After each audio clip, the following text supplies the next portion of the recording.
बिस्मिल्लाहिर्रहमानिर्रहीम। अस्सलाम वालेकुम काश्तकार भाइयों, अगर आपके पास कलराठी ज़मीन है यानी कि शोर वाली नमकियात वाली ज़मीन है तो इसके अंदर आप किस तरीके से धान की फसल को काश्त कर सकते हैं, इसके बारे में आज हम बात कर रहे होंगे। हमारे मुल्क के अंदर बहुत सा रकबा कलराठा है, बहुत से रकबे के अंदर नमकियात हैं, शोर वाले हैं, रकबे हैं। उन रकमों को काश्त करना, उन्हें आबाद करना बहुत ज़रूरी है, क्योंकि बढ़ती हुई आबादी के पेश नज़र खुराक की कमी को ख़त्म करने के लिए इन तमाम रकबों के ऊपर फसलों का काश्त करना बहुत ज़रूरी है। काश्त का भाई इन कलराठे रकमों के ऊपर हम किस तरीके से धान की फसल को कामयाबी के साथ काश्त कर सकते हैं और एक अच्छी पैदावार हासिल करने में कामयाब हो सकते हैं। ना सिर्फ धान की फसल को काश्त करना है, ना सिर्फ इससे पैदावार हासिल करनी है, बल्कि हमने अपनी ज़मीनों को भी इसके साथ साथ ठीक करना है। इसके बारे में आज हम बात कर रहे होंगे। अगर आपने हमारे चैनल सब्सक्राइब नहीं किया तो चैनल को फ़ौरन सब्सक्राइब कर दें, साथ में बेल के बटन को दबा दें ताकि फसलों के मुतालिक हम जितने भी वीडियो बना रहे होते हैं वो आपको बर वक्त मिल सकें। काश्त का भाई सबसे पहले आपको अपनी ज़मीन का तज्जिया करवाना चाहिए। इसके लिए आपने क्या करना है कि अपनी मट्टी का नमूना लें और उसे लेबार्ट्री, जो मट्टी पानी तज्जिया की जो लेबार्ट्री होती हैं हर शहर के अंदर, उनसे इसका तज्जिया करवा लें। अब नमूना लेने का तरीका ये है कि आपने पहले ऊपर वाले 6 इंच गहराई तक के से आपने सैंपल लेना है, नमूना लेना है, और उसके बाद जो है नीचे वाले 6 इंच गहराई का आपने नमूना लेना है। इस तरह से एक ज़मीन के टुकड़े के आप 2 सैंपल लोगे। 1 फुट से आपने ये 2 सैंपल ले लिए, उसका आपने तज्जिया करवाया। इसका फ़ायदा ये होता है कि हमें ये पता चल जाता है कि ऊपर वाले 6 इंच के अंदर नमकियात ज़्यादा हैं या नीचे वाले 6 इंच के अंदर नमकियात ज़्यादा हैं। अब बिलफ़र्ज़ अगर नीचे वाले 6 इंच के अंदर नमकियात कम हैं तो फिर आप क्या करोगे, मट्टी पलटने वाला हल चलाओगे तो ऊपर नीचे वाली ज़मीन ऊपर आ जाएगी, ऊपर वाली नीचे चल जाएगी, तो इससे नमकियात काफ़ी हद तक कम हो जाएंगे और आप अपनी फसलों को काश्त कर सकेंगे। लेकिन अगर आपको पता चलता है कि आपकी नीचे वाली ज़मीन ज़्यादा नमकियात वाली है और ऊपर वाली ठीक है, तो फिर आपको मट्टी पलटने वाला हल बिल्कुल नहीं चलाना। इसी तरह से जब आप तज्जिया करवा लेते हैं तो आपको ये भी पता चल जाता है कि आपकी ज़मीन के अंदर सफ़ेद शोर है या काला शोर है। क्योंकि सफ़ेद शोर वाली अगर आपकी ज़मीन है यानी कि उसके अंदर नमकियात ज़्यादा हैं, उसकी pH जिसका बुखार ज़्यादा है, तो फिर आपको क्या करना है कि आपने एक गहरा हल चलाना है अपने रकबे के अंदर। गहरा चीज़ा हल चलाएंगे, दाएं बाएं आपने हल चलाना है। उसके बाद आपने इस ज़मीन के टुकड़े को इसे लेज़र लेवल कर लेना है। लेज़र लेवल करने के बाद अपने जो खेत है उसकी वटों को मजबूत कर दें, अच्छी तरीके से ऊंचा कर दें, वटों को मजबूत कर दें और उसके अंदर पानी छोड़ दें। गहरा पानी छोड़ के अपने खेत को पानी से भर दें। कम से कम 7 दिन तक पानी को इसके अंदर खड़ा रखें, कम से कम 7 दिन, और ज़्यादा से ज़्यादा 15 दिन तक जब आप अपने खेत के अंदर पानी की सतह 2 इंच को बरकरार रखोगे तो आप अपने खेत से नमकियात जितने भी होंगे वो सारे के सारे नीचे चले जाएंगे। और उसके बाद आप इसके अंदर धान की पनीर को जब शिफ्ट करोगे तो धान की पनीर को नुकसान नहीं होगा। काश कभी अगर आपको पता ये लगता है रिपोर्ट से कि आपकी ज़मीन के अंदर काला कलर है, यानी कि आपकी ज़मीन के अंदर सोडियम की मिकदार ज़्यादा है, तो फिर आपने क्या करना है कि उसी तरीके से आपने गहरा हल चलाना है। गहरा हल चलाने के बाद आप इसकी ज़मीन को हमवार करोगे, अपनी जो खेत है उसकी वटों को अच्छे तरीके से ऊंचा कर दोगे, मजबूत कर दोगे।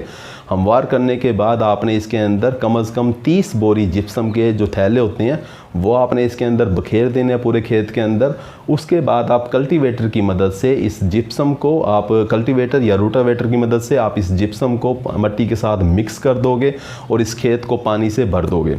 आपने उसी तरीके से पानी 8 से 10-15 दिन तक आपने पानी को भर के रखना है। जैसे ही पानी की जो सतह है वो 2 इंच से कम होने लगे तो फ़ौरन नया पानी छोड़ दें और पानी जो है वो फुल कर दें उसके अंदर।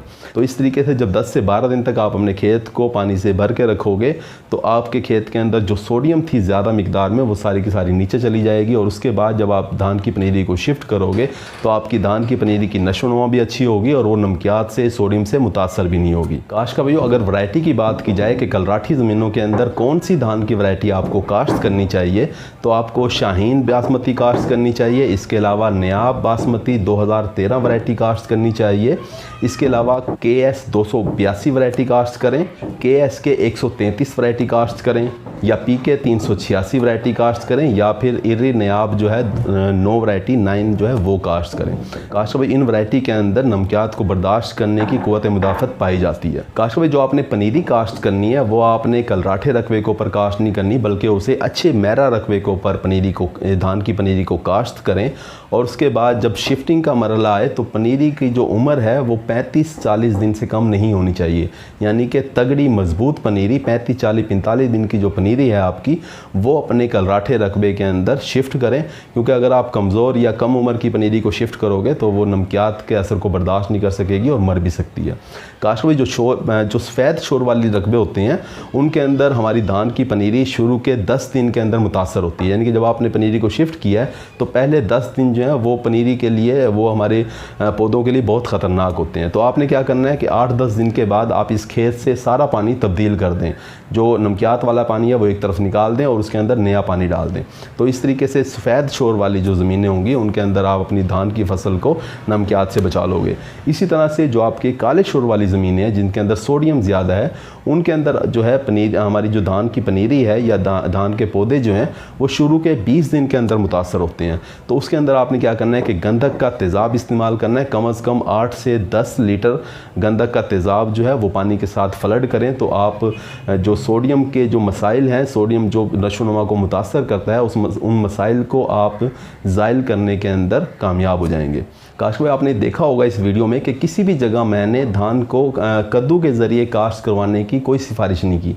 लिहाजा आपने ऐसी ज़मीनें जहाँ कलराठी ज़मीनें हैं, जहाँ नमकियात के मसाइल हैं, वहाँ आपने धान की फसल कभी भी कद्दू के ज़रिए काश्त नहीं करनी, बल्कि आपने गहरा हल चला के फसल को काश्त करना है। इसके अलावा जो कलराठी ज़मीनें हैं उनके अंदर आपने जो खादों का इस्तेमाल करना है वो आपने तेज़ाबी खादों का इस्तेमाल करना है, जैसे कि सिंगल सुपर फास्फेट या नाइट्रोफास वगैरह, इस तरह की आपने खादों का इस्तेमाल करना है। अगर सिफारिश की बात की जाए तो कम से कम 4 से लेके 5 बोरी सिंगल सुपर फास्फेट की और 1 बोरी सल्फेट ऑफ पोटाश यानी कि SOP खाद, इन्हें आप शुरू के अंदर ही ज़मीन तैयार करते वक्त ही या पनीरी काश्त या पनीरी मुंतकिल करने के 5 से 7 दिन के बाद आप इन्हें खेत के अंदर डाल दें, इसे इस्तेमाल कर दें। उसके बाद जो यूरिया है वो आपने 3 से 4 किस्तों के अंदर आपने 7 से 8 दिन के वक्फे के साथ अपने खेत के अंदर देनी है। तो काश भाई इन तमाम अवामिल को अपना के आप कलराठे रकबे के अंदर, नमकियात शोर वाले रकबे के अंदर धान की फसल को कामयाबी के साथ काश्त करने में कामयाब हो जाएंगे, एक अच्छी पैदावार लेने में कामयाब हो जाएंगे और अपनी जो कलराठी ज़मीन है उसे भी काफ़ी हद तक ठीक करने के अंदर, यानी कि उसकी इस्लाह करने के अंदर भी कामयाब हो जाएंगे। उम्मीद है कि वीडियो आपके लिए फ़ायदेमंद साबित होगी। अपना ख्याल रखिएगा। अल्लाह हाफ़िज़।